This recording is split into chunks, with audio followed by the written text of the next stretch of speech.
Негизи жол экономиканын өзөгүн түзөт деп коебуз. Өлкөдөгү жолдордун абалы кандай? 34 000 километрден ашык жолдорубуз бар. Анын ичинен 19 дээрлик 19 000 километр жол биздин министрликтин балансында турат. Биз ал жолдорду кышкы жайкы тейлөө иштерин жүргүзүп келип атабыз. Андан сырткары бул сиз айткандай республиканын жолдорунун дээрлик 98% жүк ташуу биздин жолдор аркылуу жүргүзүлүп келатат. Экономикага кошкон салымы өтө чоң. Баягы биринчиден эл аралык жолдорубуз, мамлекеттик маанидеги жолдор, анан айыл аралык жолдору аябай чоң бүгүнкү күндө кызмат кылып келатат. 1 400 000 ашык транспорт каражаты катталган. Алардын баардыгы ушул биздин жолдорубуз менен бүгүн жүрүп, мындайча айтканда тирлик кылып келатат десек болот да. Ал эми жолдун абалына келе турган болсок, транспорт каражаттарынын көптүгүнө байланыштуу жана бүгүн баягы коомчулук жолду дагы талаптагыдай курууну, тейлөөнү талап кылып келатат. Бул бүгүнкү күндө бирден бир элдин талабы болуп эсептелет. Бирок бир эле бизде көйгөй бар, жолдордун курулушун каржылоо боюнча. Особенно ички жолдорду. Баягы эл аралык жолдор баягы инвестициялык жана каражаттардын эсебинен жасалып келатат, бирок биздин ички жолдор өзүбүздүн республикалык бюджеттин чегинде эле жасалып атат да. Бирок акыркы бир 15 жылдын ичинде биздин бюджетибиз баягы 2 миллиард сомдун тегерегинде гана жүргүзүлүп келатат да. Эми 2 миллиард сом акчаны 19 000 километр жолго бөлө турган болсок, бул 1 километр жолго 100 сомдун тегерегинде гана акча бөлүнөт дегенди билдирип калып атат да. Бирок биз ага карабастан баягы колдон келишинче каражатка чегинде иш алып келатабыз.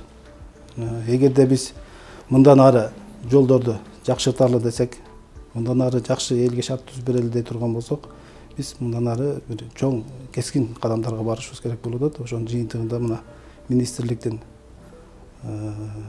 баягы жол тармагын, башкаруу тармагын реформалоо алкагында жол фонду түзүлдү.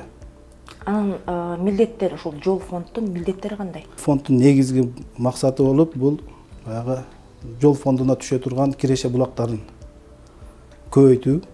Андан сырткары ошол жол фондуна келип түшкөн акчаларды максаттуу жол тармагынан пайдалануу болуп эсептелет да. Ошо жол тармагында боло турган баардык курулуш иштерине, жол тейлөө иштеринин баардыгы мындан ары фонд аркылуу каржыланат.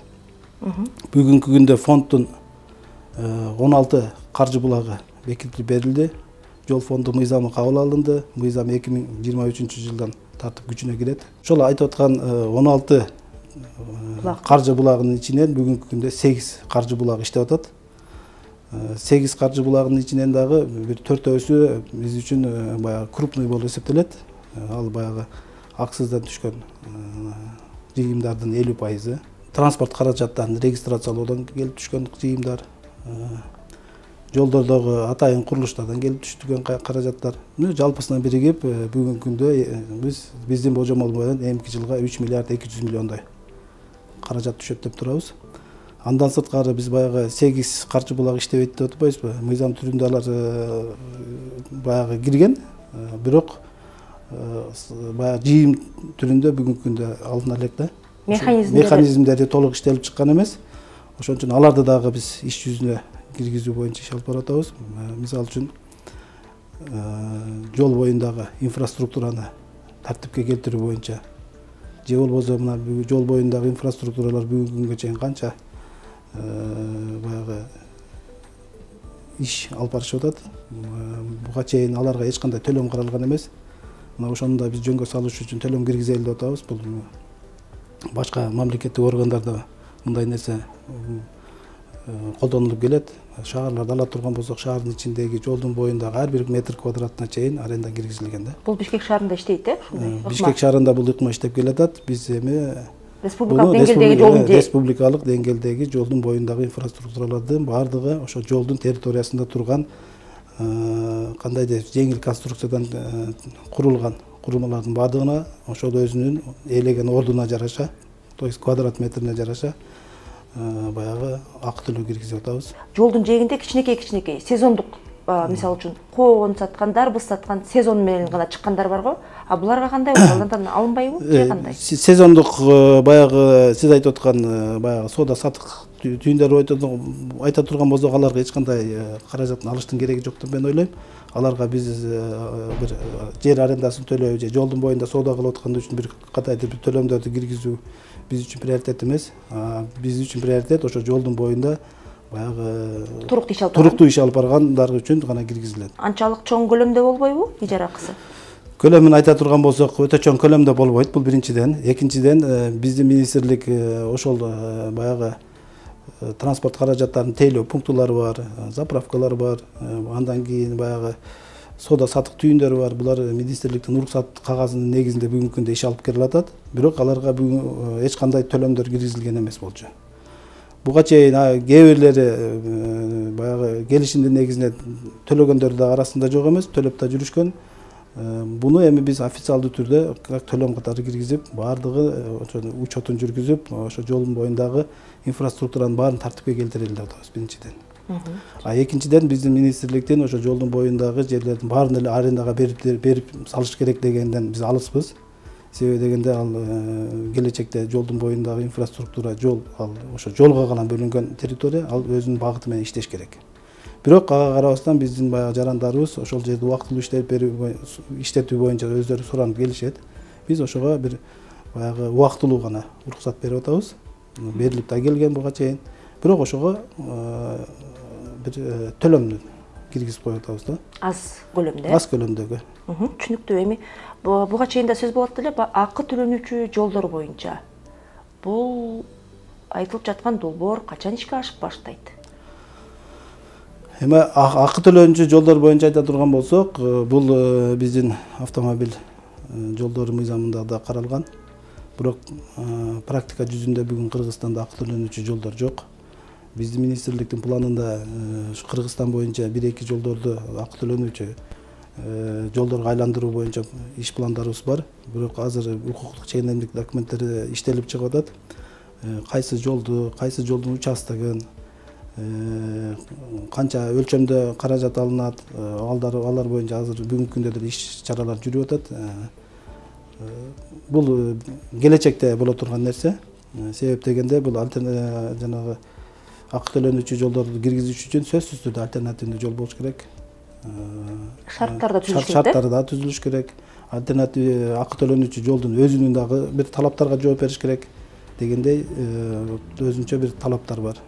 Ошо талаптар гана аткарыла турган болсо, акы төлөнүүчү жолдорду бизде деле киргизсек болот. Жол тармагынын өнүгүшүнө киреше табуунун бир булагы катары кабыласак болобу? Сөзсүз түрдө акы төлөнүүчү жолдор эгерде ишке кирип кала турган болсо, андан түшкөн каражаттар жол фондунун киреше булагы болуп эсептелет. Ал жактан түшкөн каражаттар ошо жолдордун абалын жакшыртуу боюнча же куруу боюнча ошо республикада жолдорго гана багытталат, жумшалат. Транспорт министрлиги тарабынан бир ченемдик укуктук акт коомдук талкууга чыкты.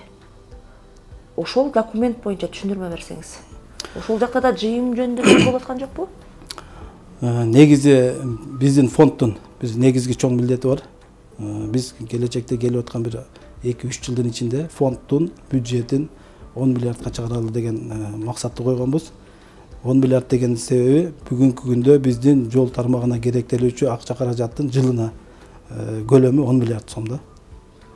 Бизге 10 миллиард жылына жолго кетирүүчү 10 миллиард сомдон кем эмес акча керек. Жолдорду баягы тейлеп турууга. Бирок биз мен жана айтып кетпедимби 2 миллиард сомдун тегерегинде калып келатабыз деп. Ошон үчүн биз 10 миллиард сомго жол фондунун бюджетин көтөрөлү деген максатты койдук.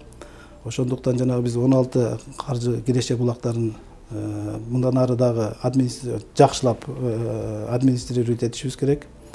Себеби дегенде кээ бир жерлерде төлөнбөй калган, көмүскөдө калып калган төлөмдөр, жыйындар болуп калышы мүмкүн. Ал боюнча сөзсүз түрдө иш жүрүш керек. Андан сырткары фонддун дагы бир негизги милдети кошумча каржы булактарын издөө. Киреше булактарын издөө болуп эсептелет.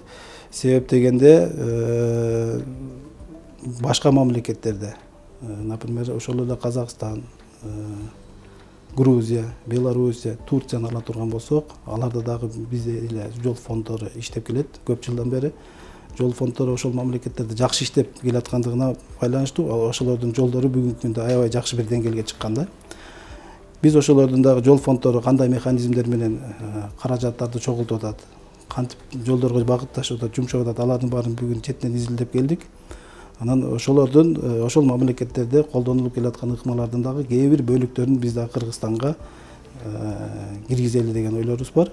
Ошон үчүн биз жакында ошол салыктык эмес кирешелер кодексине өзгөртүү боюнча жаңы мыйзам долбоорун иштеп чыктык. Бүгүнкү күндө коомдук талкууда турат. Эми ал мыйзамдын баягы маңызына токтоло турган болсок, баягы бардык мамлекеттерде баягы кээ бир жерлерде көп мамлекеттерде жол салыгы деп айтылат экен. Бизде деле жол салыгы деп айткан жокпуз, бирок жолдорду тейлөөгө жана кармоого жумшалуучу жыйым дегендей кылып атын атадык. Эгерде бул мыйзам долбоору баягы жогорку кеңештен өтүп кала турган болсо, биз жылына ушул мыйзамдын аткарылышы боюнча кидете 1,5 миллиардтан 2,5 миллиардга чейин каражат түшөт деген эсептерибиз бар.